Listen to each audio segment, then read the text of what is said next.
So today is October 30th, 2022 in Yangon, Myanmar.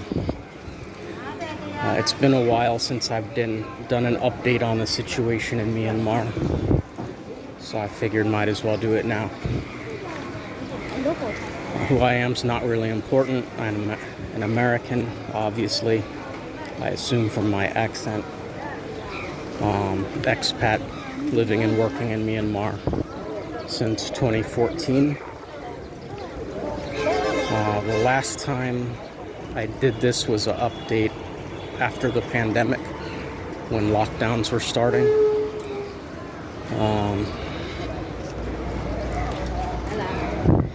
You'll notice, if you're familiar with Thailand, very different, right?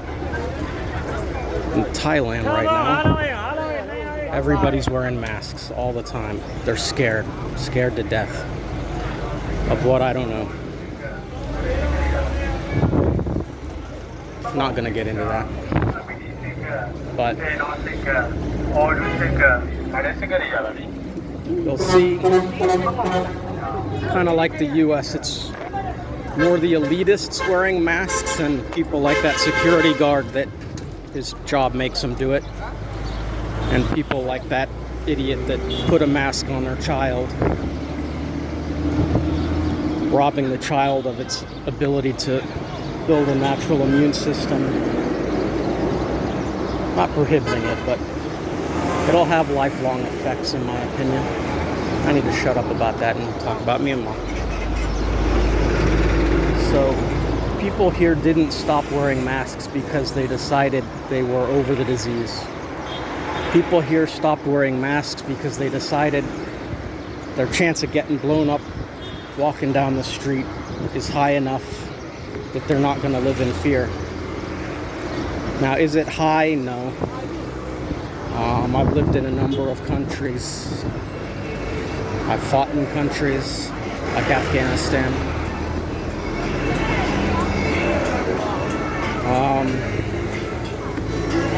The terrorism here is getting out of hand.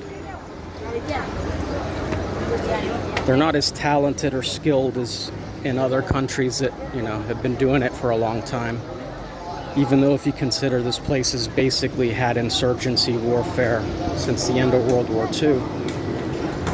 Usually on the periphery. Now, like across the street over there, there's an army makeshift checkpoint that was set up, so that got bombed. Hurt a bunch of people, didn't kill anybody. Just flesh wounds and blood.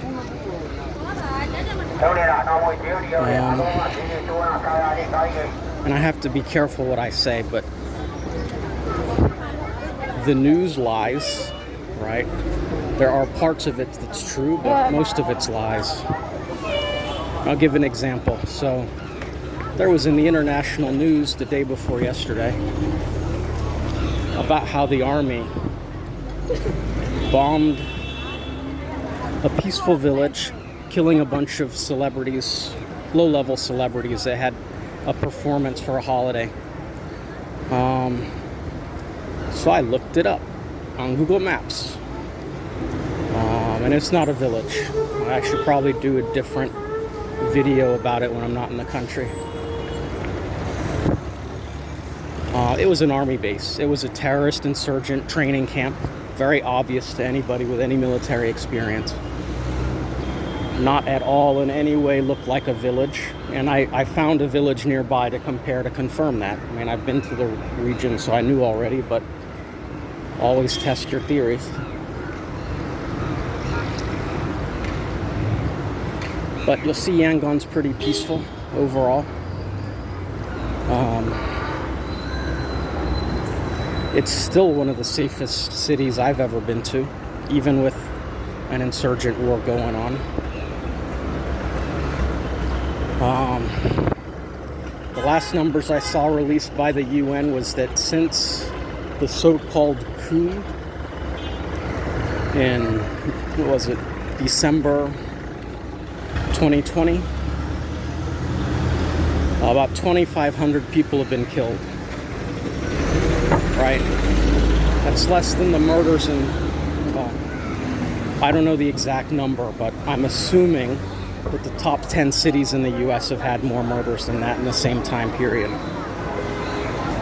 Before the coup, like, the country's murder rate was a couple hundred a year. So now it's up to over 1,000 a year. That's still extremely peaceful. It's a great place to live if you can adjust. It's not Thailand. It is not for the easy, let me arrive and be an expat. There's no McDonald's. It's KFC. I can't eat KFC anyway. It's just since the 90s went downhill. Pizza Hut has a few. They've gone rogue. The recipes are so different now from the original. When I first came here in 2014, 15, 16, Pizza Hut kept me alive. I ate it a few times a week. Now the recipe's not good. There's a place called the Pizza Company. I don't know what country it's actually from. I think maybe the Philippines. Their pizza's pretty good. That's what keeps us Americans alive now.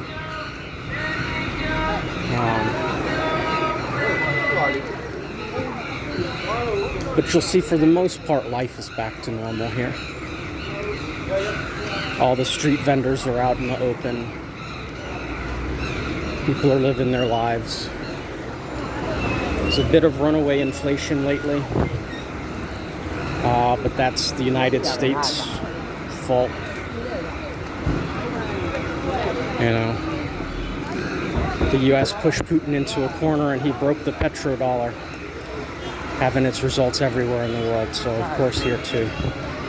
But here the government's actually doing things to try to slow it, which is actually amazing, right? Western countries say, oh, we're just going to have more people freeze and starve to death this winter.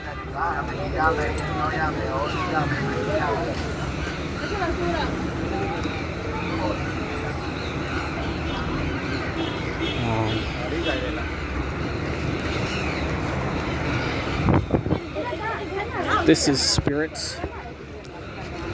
There's only one of them, but this is like the closest thing you'll ever find to a Walmart. They sell everything and sell it cheap.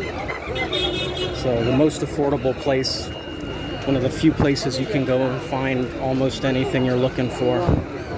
So very popular. They're about to close right now, so it's not so busy. Usually you can't walk down this sidewalk because it's just packed with so many people.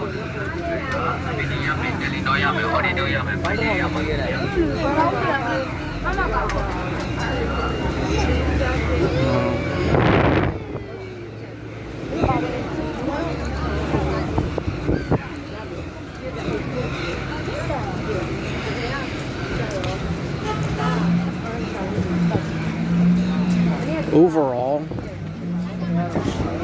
you'll see, I can't even remember what I'm saying. I'm sorry. This video probably sucked, but it's the imagery that's the valuable information. Nobody else can, you don't usually get to see this.